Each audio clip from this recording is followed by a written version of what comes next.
And let's continue now with the interpretation. We have already described the building, okay, as a whole, but now we are going to try to think and try to get some kind of interpretation of what does the artist want to communicate to us, right? So these are some questions that we can make ourselves. Is it proportional? Has it symmetry? Is it decorated? Is it austere? Is it horizontal? Is it vertical? Remember, for instance, the Gothic cathedrals were extremely vertical. Is this building the same? So, nos podemos hacer preguntas como para buscar esa interpretación global. ¿Es un edificio que está proporcionado? ¿Tiene simetría? ¿Cuánta decoración tiene? ¿Es austero?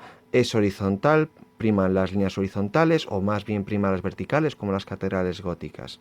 And after these questions, we can wonder, what is the purpose of the artist? What is what he wants to communicate to us? And here we could say that Palladio wants to highlight the perfect symmetry, the proportions of the building. Pure architecture prevails over all the other elements. ¿No? Lo que Palladio quiere enfatizar por encima de todo es la simetría del edificio, sus proporciones perfectas, completamente iguales, ¿no? Entonces, aquí las líneas de arquitectura prevalecen sobre cualquier otra cosa.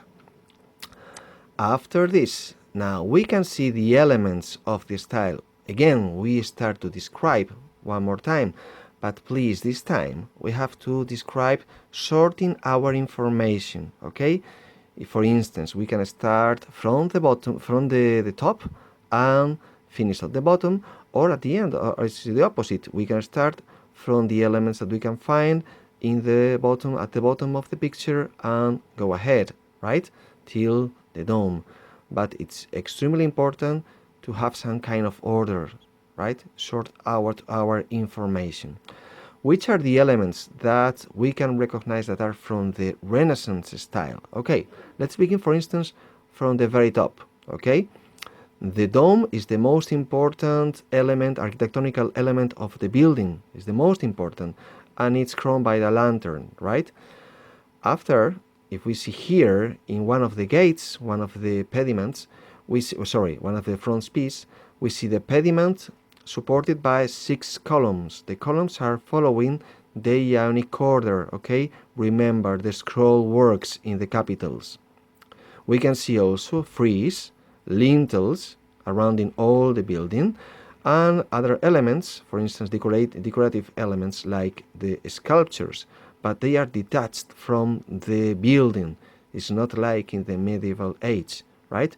We can see at the top of the pediment, and we can see in both sides of the stairs as pedestals with the sculptures. We can see also other elements from the Renaissance style. Remember the square windows in all the stages, in both floors, or the round arches, right? Here in the sides of the frontispiece of the entrance. So these are the elements that we can see. Si lo vemos en español, entonces, lo que es importante es que siempre, cuando hablemos de los elementos, no lo hagáis desordenado. Buscad un orden, ya sea desde arriba hasta abajo, de abajo para arriba, como queráis, pero siempre que de alguna manera vayamos de manera ordenada y sin poner una lista de palabras que no tienen sentido.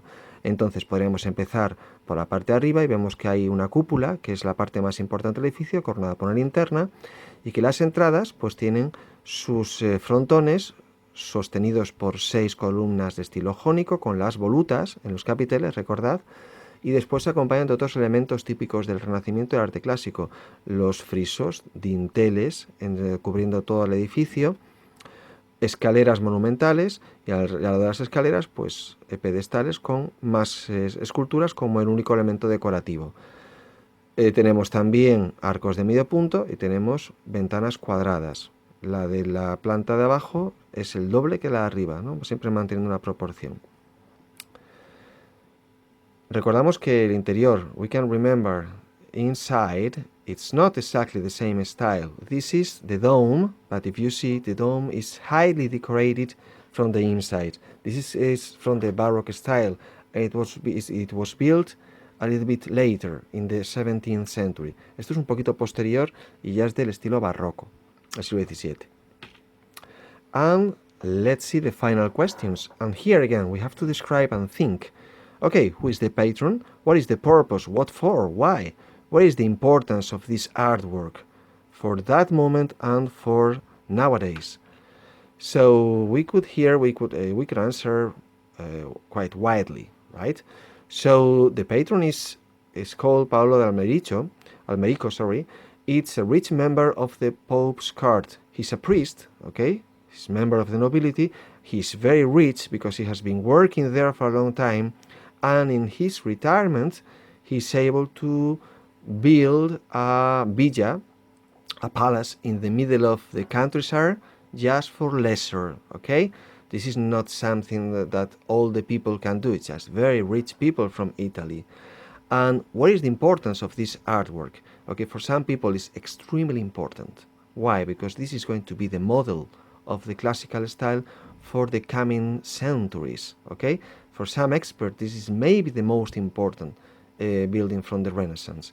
And it was declared World Heritage by the UNESCO in 1996, I think. I'm not sure. 1996, 97. I'm not sure.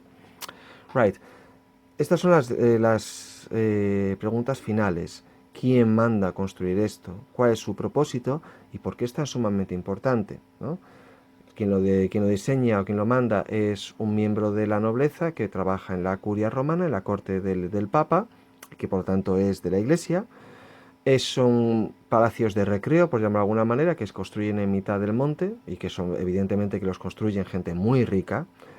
Y su importancia, tanto ayer como hoy, este palacio es uno de los modelos que después van a seguir buena parte de los edificios de corte clásico a partir del siglo XVI, ¿no? Hasta el punto que la UNESCO lo ha declarado Patrimonio de la Humanidad.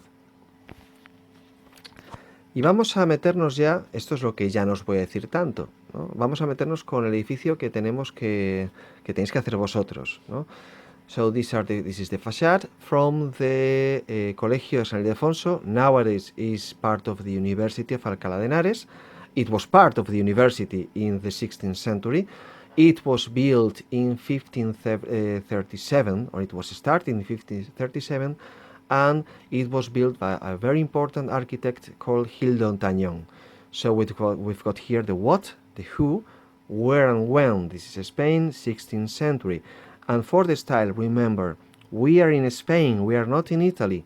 There are different stages of the Renaissance style in Spain. Recordad, estamos en España y las fases del arte español no son las mismas que el italiano. Tenemos un plateresco, purismo, herreriano. You can check it in your papers. And let's see what is suggesting this picture of the facade as a whole. Okay, check the ideas of the Renaissance. What can suggest this? Okay, proportion, harmony, equilibrium. Is it high? Is it low? Is it horizontal? Is it decorated? All the questions we were wondering before, right? Do it now. And take into account the details, right? Don't look only this picture. You have to look all of them, right? For instance, here you can get a lot of information. What we can see at the top, what Jesus Christ, which is a different, there's a mistake there. We can see Jesus Christ, we can see God at the very top of the pediment, right? And why is it here? Or what do you think? Why is it at the top of the building? We can see the decoration typical from the Renaissance, flower decoration, guirnaldas, angels, new kind of pinnacles, the coat of arms. It will tell us who is demanding this building, okay? Who is the patron? The pikemen, alarbaderos in Spanish, no? Picadores, they are soldiers. And if you want extra information for this comment, okay, for this writing, check it in the Wikipedia, the Colegio Mayor de San Ildefonso, and check also the wiki from the Wikipedia page from Rodrigo Gil de Ontañón, right? That is the main architect from this building. And I think that is all, my friends. So good luck with your writing. I hope this has been useful for you. Bye for now.